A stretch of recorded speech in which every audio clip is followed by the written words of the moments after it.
My name is Ariana, I'm 31 years old.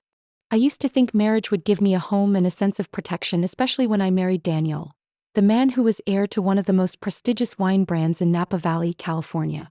But at the very celebration of his family's 70th anniversary, in front of hundreds of well-dressed guests, with crystal glasses clinking throughout the elegant hall, my life suddenly collapsed. My mother-in-law, Victoria, stepped onto the stage, gripping the microphone, a proud smile on her lips, and declared loudly, "Our family will soon have a new daughter-in-law because Ariana cannot give us an heir." Every eye immediately turned to me. My heart felt like it stopped. What hurt the most was that Daniel, my husband, just stood there, bowed his head without a word of protest, without any protective gesture. In that moment I understood my place in that family. I was no longer a wife, no longer a daughter-in-law. I was like an object that could be replaced at any time. Have you ever experienced being humiliated publicly by the very people who once called you family? So share your story in the comments. Don't forget to hit like and subscribe so you can follow me to the end of this journey, because what happened after that night went far beyond anyone's imagination. After that party, I don't remember how I left the hall. The golden lights blurred, conversations seemed to drift away and then fade. All I could hear was the click of high heels on marble and the sting in my palm where I had clenched my hand so tightly it hurt. When we got home, Daniel walked behind me and silently took off his tie. He said nothing, just hung his coat as if what had happened was merely part of the evening's agenda. I stood in the living room, turned toward him, my voice hoarse but trying to stay calm. "Don't you have anything to say?" Daniel looked up. His eyes were as tired as always, but he avoided meeting mine. "Don't take it to heart, Mother. She just went too far because she's worried about the company's future. She didn't mean it." I laughed, but it was laced with bitterness I couldn't swallow. "Not meant to? You think telling the whole room that your husband will soon take a new wife is not meant to?" Daniel didn't answer.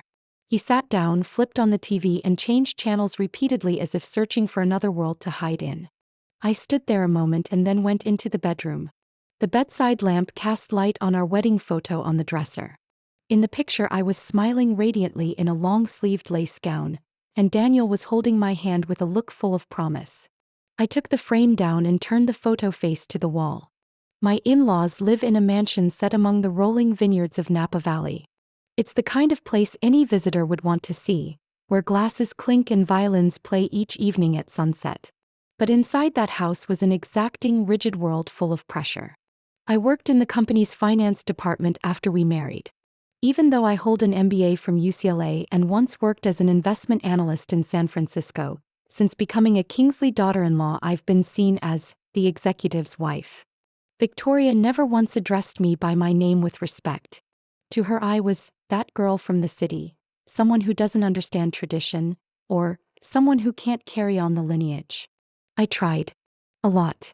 By day I handled financial reports and balanced ledgers for Kingsley Estate Wine's smaller branches. By night I would don an apron, cook, and prepare three-course dinners to match my mother-in-law's exacting tastes. Victoria won't eat onions, dislikes cream sauces, fears fatty foods, but wants every dish full-flavored. If I slipped on any small detail, she'd give me a cold look and the familiar line, "The Kingsleys don't keep lazy daughters-in-law." Daniel never intervened. He would claim to be working late, come home after dinner, eat a few careless bites, and go upstairs to read.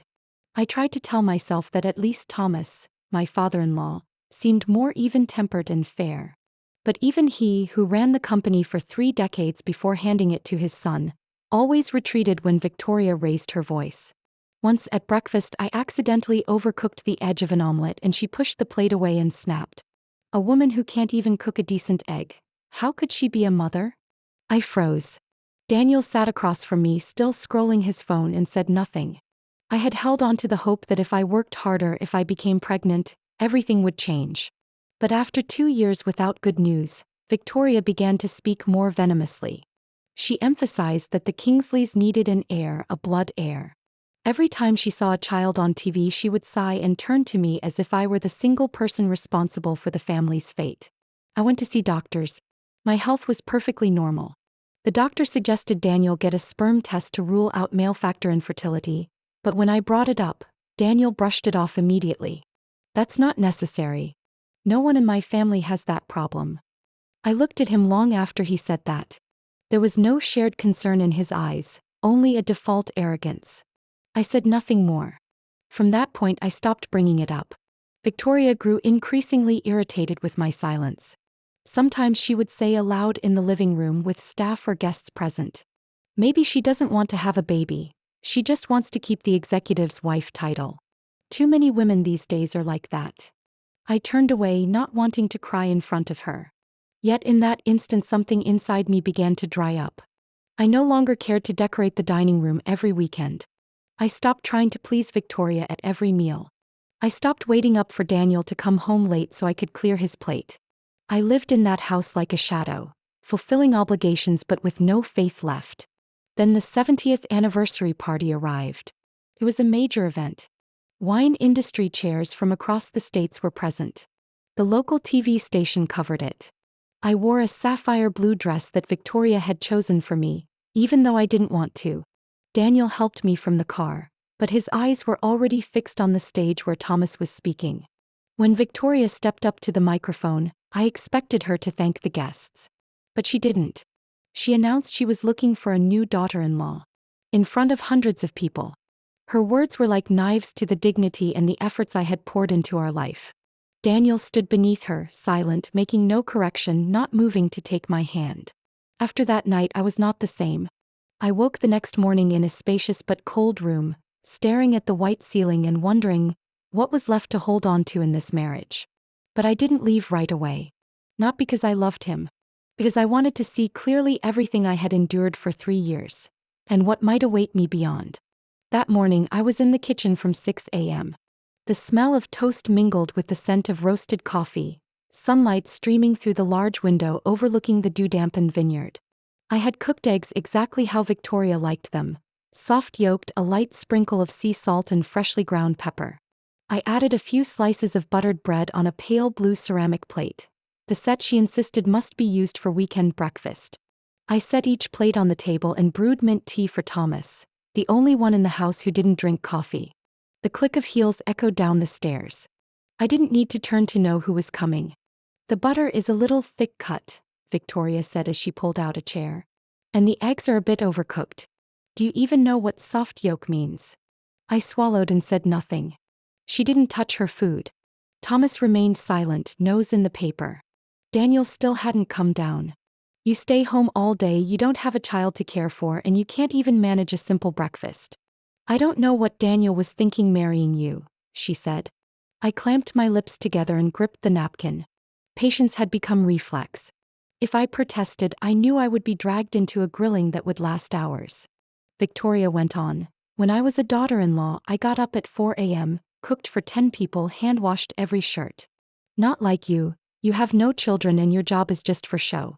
What do you think you're contributing to this family?" I remained quiet. Thomas glanced at me over his glasses as if he wanted to say something, but he folded the paper and stood, leaving the table. Soon after, Daniel appeared. He yawned, wrapped in his robe, scrolling his phone as he walked. I poured an extra cup of coffee and set it in front of him. He took a sip and nodded. "Thanks," he said. Victoria glanced at him and then said bluntly, "You should seriously think about remarrying, Daniel. I'm not joking. You're 33 now. A man in your position can't go without an heir." Daniel scratched his head, wouldn't meet my eyes, and didn't argue. He replied as he always did, "We'll deal with that later, Mom." I stood still, feeling my heart crack into small pieces. His later had never been used to protect me. It was a way to delay facing things. For 3 years I had lived like a shadow in that house. I worked non-stop, by day balancing the company's books, by night shouldering all the household chores, trying bit by bit to fit in. But the more I tried, the more I felt excluded from what mattered most to that family. Victoria controlled everything. Meals, the living room arrangement, even what I should wear out. Once I wore a square-neck red dress to a partner event and she looked me up and down and sneered. "Are you trying to be the wine model or entice the guests?" I no longer found it surprising. Even when I produced quarterly reports that beat targets and saved the company hundreds of thousands of dollars in distribution costs, Victoria never offered a word of praise. To her, my worth wasn't measured by competence but by my ability to bear children and submit. Daniel had been gentle, the man I trusted when we first fell in love. But living in that house each day, he receded as if he melted into its chill. He didn't defend me, and he didn't speak up when his mother insulted me in front of the staff. I remember one evening after I washed the dishes, Victoria called me to the sofa and handed me a long list of scented candles, table linens, and only organic cleaning products. I don't want this house smelling like cheap chemicals. When you go shopping, don't be stingy. We are the Kingsleys, not a trailer park. I bit my lip to hide the hurt. That night, Daniel lay with his back to me. I reached out and put a hand on his shoulder, whispering, "Aren't you exhausted? Can't you see I'm drained?" He didn't answer right away. After a while he breathed out, "I'm tired, Ariana. I don't want to fight with my mother. Just try to understand, she's worried about the family's future." I pulled my hand back. The bedside lamp cast shadows over the two of us, and the distance between us felt endless, with no point of contact. After the anniversary party, I began to wake up each morning with a heavy feeling. I no longer felt I belonged there. Every step down the wood-paneled hallway echoed like a reminder that I was only a temporary guest in a house that didn't truly want me. I started to lose weight. I couldn't eat, I couldn't sleep, and my skin went pale. I tried to hide it, but my mother noticed right away over a video call. "You've lost a lot of weight. Is something wrong?" I smiled and said it was stress from work. She stayed silent for a moment, then softly said, "If you're too tired, come home. Our door is always open." I had almost forgotten that feeling. A place where no one measured my every word or breath. A home without sharp, cutting remarks. But at that point I stayed. Not because of love. Because I needed to understand what I had lost. I needed to learn how far a woman could be pushed before she would stand up and walk away. I can't remember how many times I sat in the gynecologist's office, listening to the clock tick and files rustle behind the doctor. Each exam left me both relieved and sorrowful. The results were always the same. I was completely healthy, balanced hormones, a normal uterus, no indication that I couldn't become a mother. But in the Kingsley household, every morning I woke up to a silent indictment. Every look from Victoria was like a pinprick, every sigh from her a verdict. What is a woman worth if she can't have a child? I heard that sentence ring out in the kitchen while I was chopping onions, and my tears kept falling. Victoria didn't direct the comment at anyone in particular, but she glanced at me as if she wanted to carve those words into my skin. At first I thought maybe she was feeling pressure from outside. After all, Daniel is the family's only son. But then I discovered she was actively spreading rumors to trusted staff that I only cling to my husband's sleeve, that I have problems, which is why we don't have children. One day, during the quarterly financial review when I was presenting next year's revenue forecast, a woman from the communications team casually asked, "Ariana, do you have children yet? I heard your mother-in-law really wants some." I froze. What seemed like an innocent question suddenly made the room feel frozen. Daniel glanced at me, a flicker of embarrassment crossing his face, then quickly bent back over his laptop. I forced a smile and tried to remain composed. "We're waiting for the right time. Thanks for asking." But after the meeting I walked quickly to the parking lot, sat in the car, gripped the steering wheel, and the tears flowed uncontrollably. I wasn't crying over a question. I was crying over a prolonged humiliation, and the one person who could have protected me kept choosing silence. That evening, I sat Daniel down for a frank conversation. I went for more tests. "The doctor says there's nothing abnormal. Maybe we should get tested together to know for sure." Daniel set his coffee cup down without looking at me. "I don't think that's necessary. You're stressed and overthinking. But we've tried for 2 years. I can't keep blaming myself." He furrowed his brow. "I don't want to hear my mother say I can't be a father. You know how she is. If she finds out I have to be tested, she'll think you're blaming me." I said nothing. In my mind I saw my mother-in-law standing with her arms folded, her gaze cold as ice at the breakfast table, repeating the line that had haunted me for months. In the past I could tell a man's lineage just by looking at him. Daniel inherited everything from his father: intelligence, health, strength. If there's a problem, it's on her side. I sat quietly for a long while, then said slowly, "So you're more afraid of what your mother will think than of losing me?" Daniel started, looked at me. For the first time in our conversation his eyes met mine, but it wasn't the look of a husband.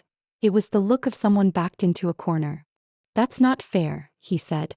Do you think leaving me to face your mother alone for 3 years is fair? He stood, grabbed his coat, and left the room without another word. I sat back on the couch and heard the door close with a hollow sound. The lamp in the living room cast a pale yellow light on the family portrait hanging on the wall.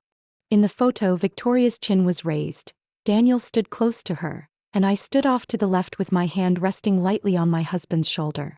There was always an invisible gap between us, even when I had once believed I had become part of a family. The next day I went to the doctor alone. I told everything: my efforts, my disappointments, and my husband's prolonged silence. The doctor looked at me with sympathy and then said gently, "I've read all the results. There's no indication you have difficulty conceiving. I think you should ask your husband to be tested. At least for a fair picture." I nodded. But deep down I understood that would not happen. Not because Daniel had no time or didn't trust medicine, but because he was afraid to face the truth. A week later I received a small package from an old friend, Emma, who had been my classmate in college. She had just had a baby, and along with the gift was an invitation to the naming ceremony. "We always thought you'd be the first to become a mom, Ariana," she wrote in a handwritten note. I held the card tightly and placed it on the table. A feeling rose in me that was hard to name, part envy, part aching sorrow. Not because I didn't want a child, but because I was living in a family that made it hard for me to breathe simply because I hadn't had one. That night, Victoria knocked on my door and handed me a thick leather-bound book. "This is an old family remedy from my side. I drank 100 kinds of herbs to have Daniel. You should try it." I took the book without saying anything. When she left, I opened the window and let the wind take it away, page by page, each piece of advice, each sweet trap disguised as tradition. I began to understand that I would never be accepted in that house until I gave them a child. What hurt most was not Victoria's barbs, but the indifference in the eyes of the man who once vowed to protect me. That evening, San Francisco felt colder than usual. The bay wind drove a chill mist through the rain-slicked stone streets. I had just washed my hands in the kitchen when the doorbell rang. My father was watching the news, my mother had just finished folding the newly embroidered tablecloth, and both turned to look. Before I could ask who it was, the bell rang again, louder. I opened the door. I was faced with an unimaginable sight: Victoria standing on the porch in a fur coat, her expression full of disdain. Daniel stood behind her, hands in his pockets, staring at the tile floor. Thomas was there too, but he took a step back, looking hesitant. I gripped the doorframe and my whole body went rigid. Victoria didn't let me speak. She stepped right into the house, voice sharp and decisive. "We've come to return this daughter-in-law. She can't have a child, she can't keep the household's warmth, she fails in her duties as a wife. Someone like that cannot remain in our home." The room seemed to freeze. My mother jumped up, gripping the tablecloth with both hands. My father stood slowly, his eyes fixed on Victoria in a silence that felt terrifying. I turned to look at Daniel. He said nothing. Not a word of protest. Not a pleading glance. He stood there, silent, as if he were at a meeting where he had no permission to speak. "Victoria," my mother said, her voice measured but cold as steel. "What are you saying in my house?" Victoria curled her lip. "I think you understand. Your daughter can't carry a pregnancy. 3 years have passed with no results. My son can't wait forever." I felt a tremor run through me, not from the cold but from shame. My father stepped forward and stood between Victoria and me. "If you came to my house to insult my daughter, you should leave now. No one here accepts that kind of conversation." Victoria didn't back down. She crossed her arms. "A mother should teach her daughter about duty. Marrying into a family and not giving grandchildren harms the family's reputation." My mother moved beside my father, her eyes wet but steady. "What about your son? Isn't he partly responsible?" Victoria snorted. "My son is perfectly healthy. We have no genetic problems. The issue lies elsewhere." I could not take another second of it. My voice broke. "Your son refuses to be tested. He refuses every suggestion to investigate the cause. And you still claim he has no problem." Victoria froze for a moment and then gave a derisive laugh. "Are you trying to blame? Your attitude proves why you're not fit to be a mother." I stepped back, my heart squeezed. Over the years living in that house, I had endured things I never thought I could. But in that moment, I refused to be silent. I looked at Daniel. Aren't you going to say something? He avoided my gaze. After a beat of hesitation, he only said, "My mother is not wrong. People have limits." My father let out a dry laugh. Not a laugh of joy, but the sound of a man who once trusted his son as honorable. "Very well. Thank you for clarifying," he said slowly. "And since it's clear today, I'll say this. Starting tomorrow, our restaurant group will stop all orders from your company. Nearly 12 years of partnership, since Daniel's grandfather's time, it ends here." Victoria gaped. Daniel looked at my father, and for the first real reaction that evening, his face registered shock. Thomas stepped forward to speak, but Victoria snapped at her husband. "Don't say anything. No need to beg." My mother gripped my hand tightly. Her voice was soft but resolute. "My daughter is not merchandise you bring and then demand back." I bowed my head and thanked my parents. Outside the window, rain pattered on the porch. I heard the wheels roll as Victoria turned away. Daniel silently followed his mother without a backward glance. Thomas remained behind. He faced my father, his voice weary. "We were wrong to let this go so far. I'm sorry. But perhaps there's no other way now." My father didn't answer. He simply walked to the door and opened it wide. Thomas looked at me with regretful eyes. "I hope you will live more peacefully."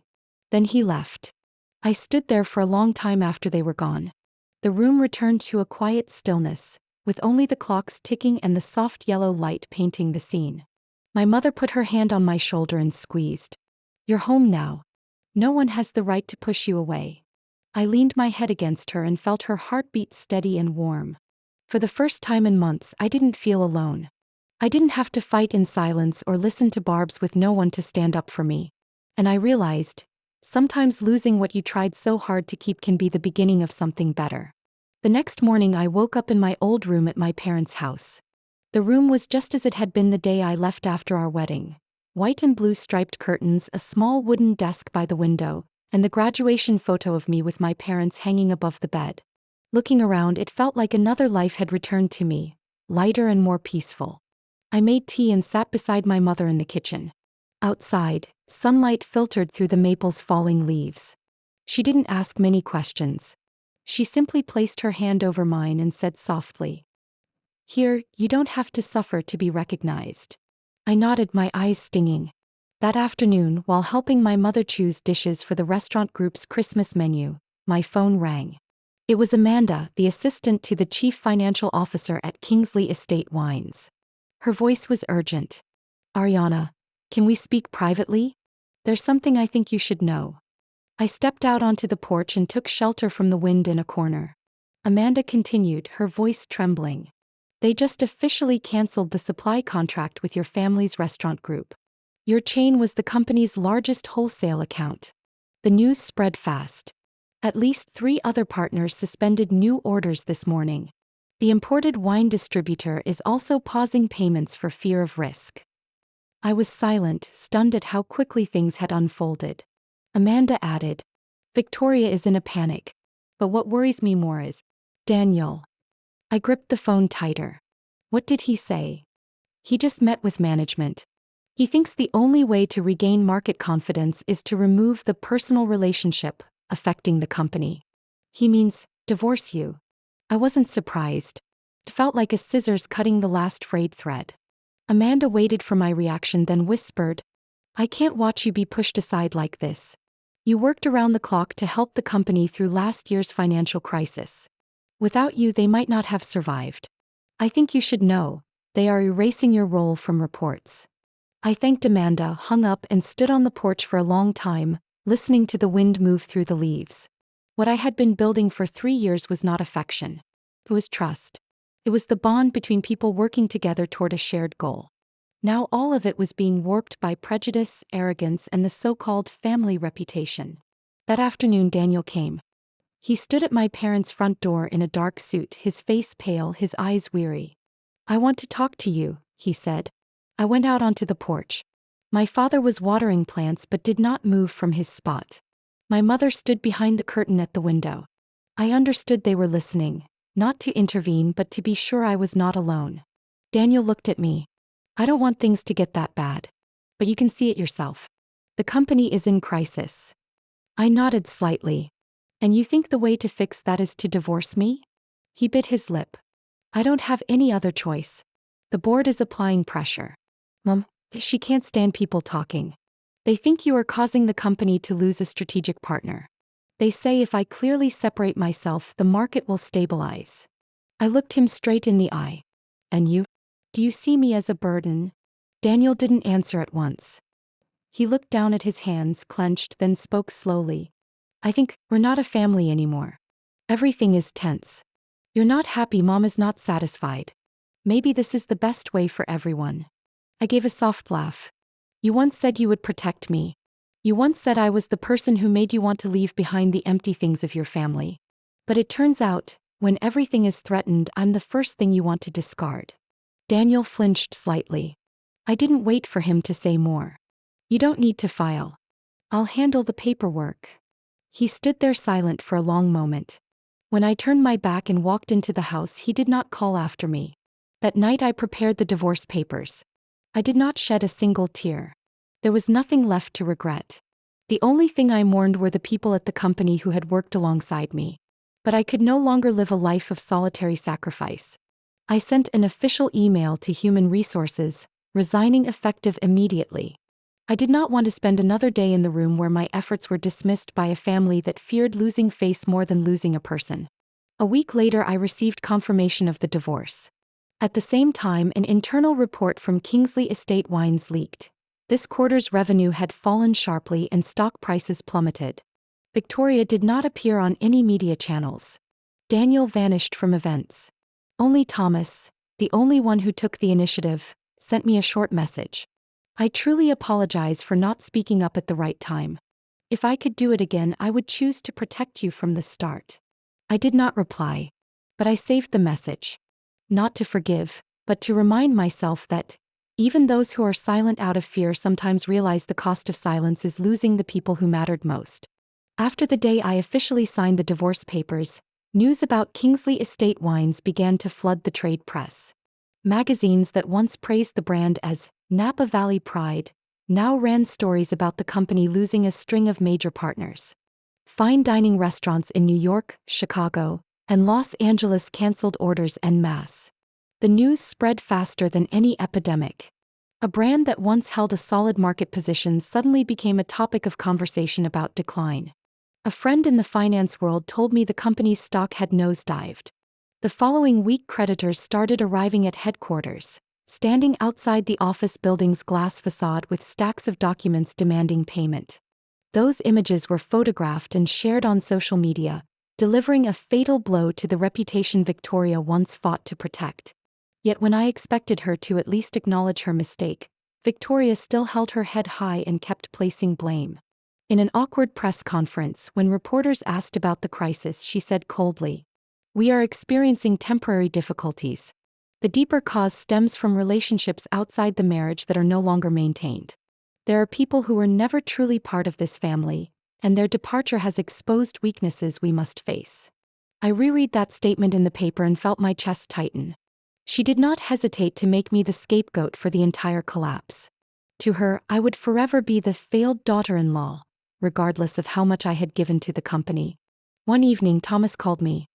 His voice was low and slow, stripped of the authority it once had.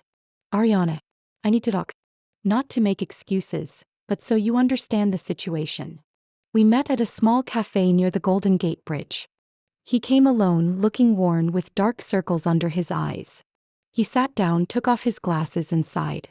"I wanted to sell the company 3 years ago. Debts piled up, profits shrank. But Victoria wouldn't allow it. She treated this brand like life itself, like the family's honor. Daniel followed his mother and dared not think otherwise. I suggested downsizing, selling off vineyard land, but every idea was dismissed." He paused and looked at me directly.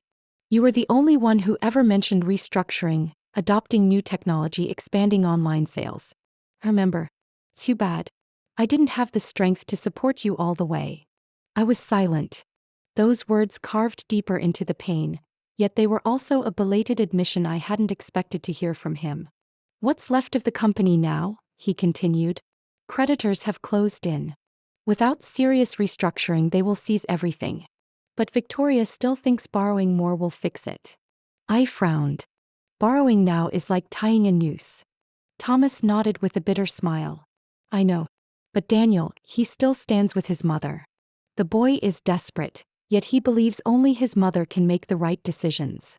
In my mind I pictured Daniel, tall but shrinking before Victoria's gaze, repeating, "We'll deal with it later," whenever I begged him to protect our marriage.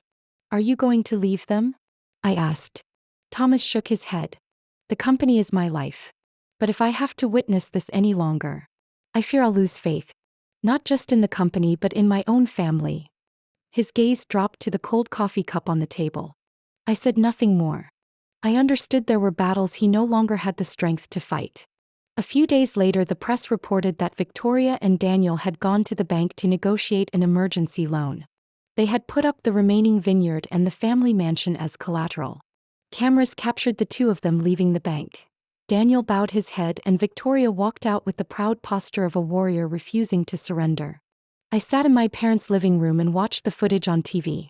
My mother sighed. "They're driving themselves off a cliff." My father nodded and then turned to me. "Daughter, it's fortunate you left before being swept into it." I looked at Daniel on the screen and felt a pang in my chest. I once loved him, believed a man under that fragile exterior could change. Now I only saw someone bound to his mother's shadow, unable to break free. In the following days, news about Kingsley Estate Wines was all red numbers and lawsuits. The balance sheet bled losses, assets were frozen. The brand once celebrated was now being called the Titanic of the American wine industry. Victoria showed no sign of wobbling.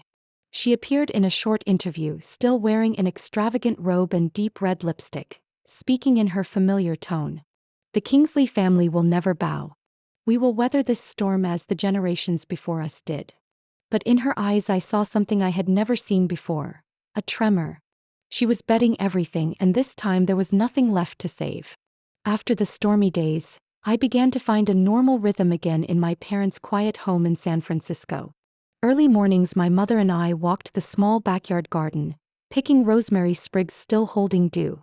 At midday I helped in the kitchen, prepping ingredients for wedding banquets. Evenings I sat with my father and listened to his stories about growing a single diner into a restaurant group across the state.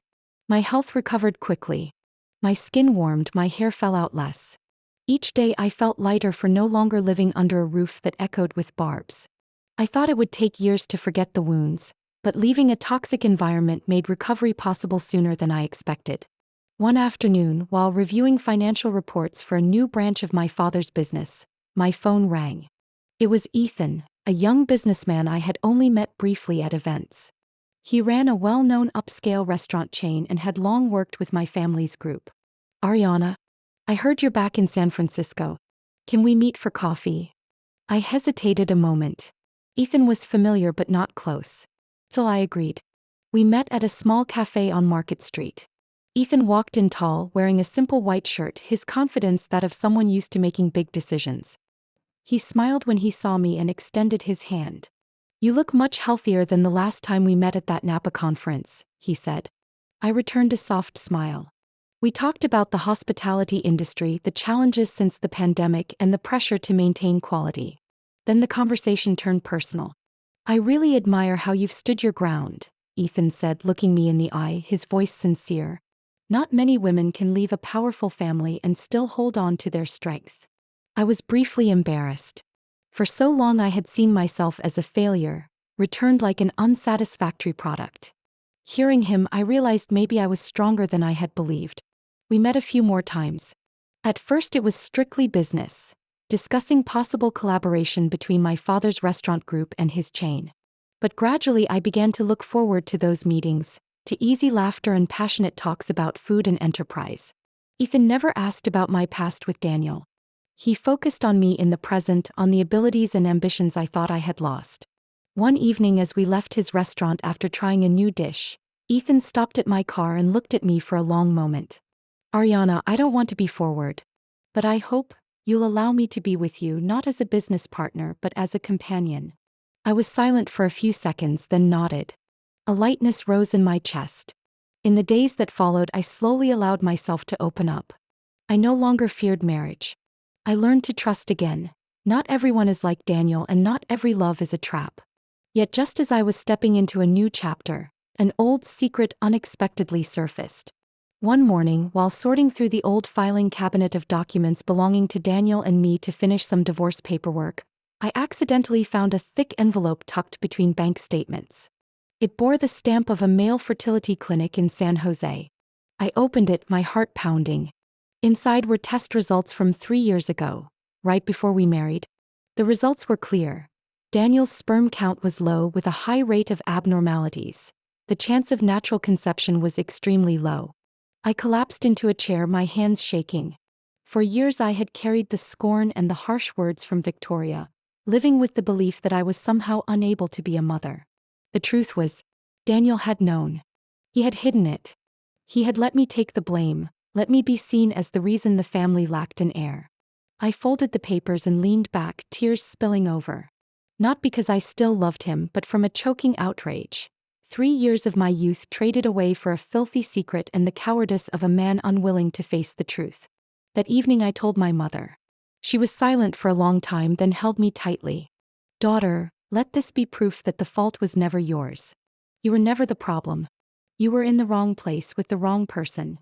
I nodded, and the pain began to give way to resolve. I would not let anyone twist the truth any longer. I would live a life unbound by false accusations. Perhaps Ethan had come along at the right moment to show me that even after dark years one can start again, this time by one's own strength. One Saturday afternoon I was sitting in a small cafe near Union Square in San Francisco when an older man approached, thin, his hair streaked with gray but his eyes sharp. He looked at me for a moment and then spoke. "Are you Ariana Kingsley?" "No, Ariana Morgan? I used to work at Kingsley Estate Wines." I was a little surprised, set my tea down and nodded. He sat in the chair across from me, hands folded as if he had been wrestling with himself before saying something big. "My name is Robert. I worked in records and administration for 30 years. I witnessed that family go from glory days to what they are now. I left the company a few months ago after. I could no longer accept how Mrs. Victoria manipulated everything." I listened in silence.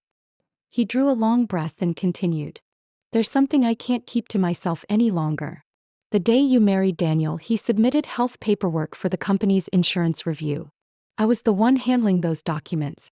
The result clearly showed Daniel had sperm issues and very low fertility. But Mrs. Victoria would not allow that information to exist.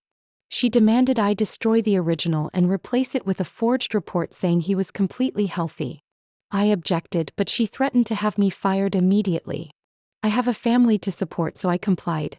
I regret it to this day. I felt the air around me stiffen. Each sentence he spoke drove the truth I'd partly suspected deeper into me, but I had never imagined it had been hidden so deliberately. "Do you have any proof?" I asked, my voice trembling. Robert nodded, reached into his jacket and pulled out a crumpled envelope. Inside were copies of the old documents, the clinic stamp and the doctor's signature still clear. I took them, my hands shaking. "You have no problem at all," he added, his eyes showing sincerity. "All the mocking over the years was a cover they built to protect the family reputation. I think you deserve to know the truth." I clutched the packet of papers. Rage rose in me, but it was mixed with a strange relief. The months I had been imprisoned by shame, the nights I cried myself to sleep believing I was at fault. It had all been a deliberate lie. "Thank you," I said softly. "No one can give me back those years, but at least, now I'm cleared." Robert nodded and left quietly. That evening I told Ethan. He looked at the stack of papers in my hands for a long time, then set them gently on the table. "Do you want to let this lie?" he asked. I shook my head. "I can't. Not just for me. They trampled the truth and turned me into a scapegoat to hide Daniel's weakness. If I stay silent, it's as if I accept being blamed." Ethan took my hand, his voice steady. "Then let the light reveal it. I'll stand by you." A few days later, the story leaked unexpectedly. A finance and business blog published the documents showing the Kingsleys had altered Daniel's medical records to hide his infertility. The article named Daniel and asserted that Victoria had ordered the forgery. The news spread quickly. Major outlets ran headlines: "Napa Wine Empire's Dirty Secret. Kingsley heir impotent mother-in-law faked records." I read each line with a mixture of anger and satisfaction. The truth had found its way to the light without me having to shout it. In the days that followed, my phone would not stop ringing. Reporters wanted interviews, former colleagues wanted to apologize, even longtime customers called to express support. I declined most requests, keeping my composure for myself. In Napa, the sky seemed to fall. A video circulated on social media showing Victoria leaving the company, her face ashen, swarmed by reporters. People shouted pointed questions. Did you order the falsified records? Did you know your son was infertile yet still blame your daughter-in-law? She did not answer. She covered her face with a bag and rushed into a car. Daniel fared no better. At a shareholder meeting, he was relentlessly questioned. A man stood up and slammed his hand on the table. We trusted the so-called Kingsley lineage. It turns out everything was a deception to protect a reputation. Who would want to invest in a family that conceals the truth like this? Daniel bowed his head and remained silent. I watched all that unfold with a complex sadness. I did not relish their downfall, but I felt lighter because finally the truth had won. One evening Thomas called me. His voice was hoarse. Ariana, I don't know what to say except I'm sorry. You suffered so much because we covered things up. Today's events are the result of cowardice. I was quiet for a few seconds, then answered. You don't need apologies. I only hope you understand that the truth can't be buried forever. He sighed, silent for a long time, then said softly, You deserve a better life. After I hung up and looked out the window at the city lights glinting against gray clouds, I realized I no longer had to prove my worth. Justice had been restored, and more than that, I had escaped the toxic shadow that had weighed on my life. The weeks after the revelation moved faster than anyone could have imagined.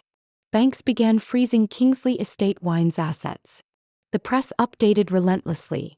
Each day brought a new headline, as if the whole country watched the fall of an empire once praised. Reading the news felt like watching a castle built on sand swept away by waves. A few months before, Victoria had attended charity galas in glamorous gowns with Daniel at her side as the model heir.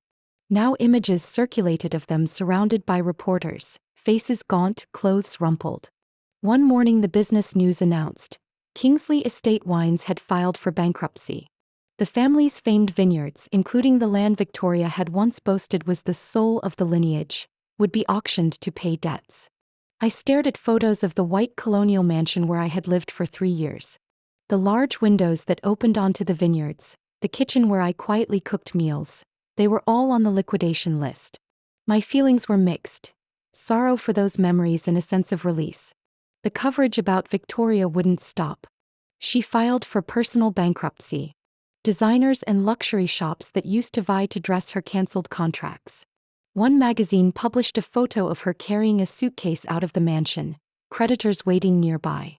Her habitual proud smile was gone, replaced by a strained face. Daniel plunged as well. Business associates avoided him. Partnership calls stopped. He clung to his mother as if the two of them were the only ones left to fight. But public opinion didn't spare him. Every article and comment highlighted his weakness and cowardice. Someone even photographed him outside a bar, calling frantically with no answer. He was gaunt and far from the confident figure he once presented in boardrooms. No one stood beside him. Meanwhile, Thomas took a different path. He left the mansion and no longer appeared alongside Victoria and Daniel. Word was he rented a small apartment near Oakland and began consulting for a mid-sized wine distributor. No one expected a man who had once led $100 million brand to accept such a humble new start. One afternoon he called. Ariana, I want to see you. Not about business, to apologize. We met at a small diner near the ferry. He arrived in an old suit, no longer the commanding figure but a man worn by experience. Ariana, he began, voice choked. I witnessed everything but did not have the courage to protect you. I stayed silent out of fear, thinking keeping the peace would be better. Looking back, I see that my silence pushed you into suffering. Please forgive me. My heart stirred with many emotions. In those 3 years at that house, he had been the one to treat me with calmness. Yet that calmness was never strong enough to stand up to Victoria. I don't resent you, I said slowly. But if you had spoken up earlier, perhaps I wouldn't have gone through so much. Still, at least you faced it now. That matters more than you think. He nodded, tears in his eyes. I'll start over, Ariana. I may never regain my reputation, but I want to live the rest of my life with decency. We sat in silence while the ferry's waves filled the space between words. I thought that, amid the collapse, Thomas might be the only one who learned something for himself. When the mansion and vineyards went to auction, the press covered it loudly. Auction signs posted at the once closed iron gates marked an inevitable end. Locals gathered. Some mourned a brand that had fed the town for years. Others saw it as justice for arrogance. I didn't go. I chose to sit in my small room and watch the sunset gild the peaceful street. Inside, a hollow remained, but also a clear feeling. I had broken free, and that past was only a part of the journey that brought me to now. Daniel and Victoria now had nothing left but each other. A mother refusing to admit error, a son who couldn't stand on his own. They could cling to one another, but the world had closed its doors. I sat quietly and took a deep breath.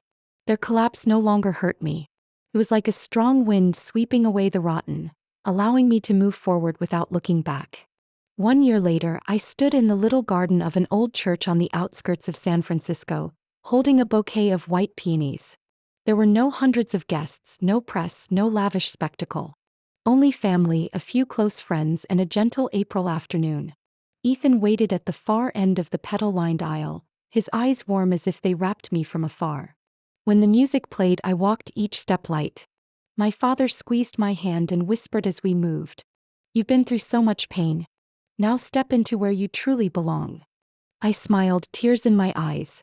The ceremony was simple and full of feeling. When Ethan recited his vow, his voice quivered. Ariana, you don't have to be strong alone anymore. From now on, I will be the shoulder you lean on, the home you return to. I answered, choked with emotion. Ethan, you showed me that happiness is not something you beg for. It's something you deserve. Applause followed as we exchanged rings. No fanfare, no pomp, but I had never felt such peace. In the months after, Ethan and I built a new life. I returned to finance, this time not to carry a family that never acknowledged me, but to work with Ethan on sustainable projects for his restaurant group. Mornings we went to work together. Nights we cooked simple meals and sat on the porch talking. Those small moments were precious. The things I had longed for. Then one day I learned I was pregnant. I sat in the clinic, hands shaking as I held the result, tears streaming down. I didn't cry from worry but from simple joy. The doctor smiled and placed a hand on my shoulder. Your body is perfectly healthy. Everything is progressing naturally. I stepped out into bright sunlight and called Ethan. His voice broke when he heard. I'm going to be a father? Ariana, thank you. During the pregnancy I was wrapped in care. Ethan tended every meal and every rest. My mother moved in to help and told stories of when she carried me. I felt surrounded, sheltered, something I had not experienced for years. The day our son was born, the hospital room filled with light. I held him in my arms, looking at his tiny face and the little hands gripping my finger. Ethan stood beside me, eyes red, kissing my forehead. Ariana, you gave me the most precious thing. I looked at our child, emotions I couldn't put into words surging. I had once despaired, thinking I could not be a mother. I had been labeled useless and blamed. Now the truth was clearer than ever. The problem had never been mine. Holding my son, the dark years seemed to melt away. I was no longer a woman returned like a defective item, no longer someone forced into silent humiliation. I was a mother, a wife, a woman who had reclaimed her worth. One afternoon I sat on a porch swing with my sleeping son in my arms. A breeze lifted the sunlight through the leaves. Ethan sat beside me, resting a hand on my shoulder, and softly asked, "Do you regret anything?" I looked at our child, then at him, and smiled. No. If I hadn't gone through the pain, I wouldn't value this moment so deeply. True happiness is freeing yourself from the old chains and living by your own values. Ethan squeezed my hand. In that instant I felt every wound heal. I had found my family, not by reputation, not by power, but by love and kindness.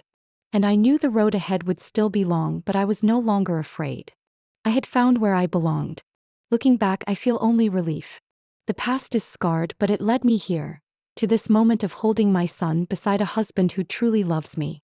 I tell this story not to reopen wounds but to remind myself and to share that no one else has the right to define our worth. What do you think? If you were in my position being belittled and blamed by your in-laws, would you endure or would you find the courage to leave? I'd love to hear your thoughts in the comments, because every story and perspective can be a source of strength for someone in a similar situation. If my story resonates with you, please follow the channel so you won't miss future stories about life, family, and the difficult choices that can open new paths. I will keep sharing because perhaps somewhere my story will reach someone who needs a light to grow stronger.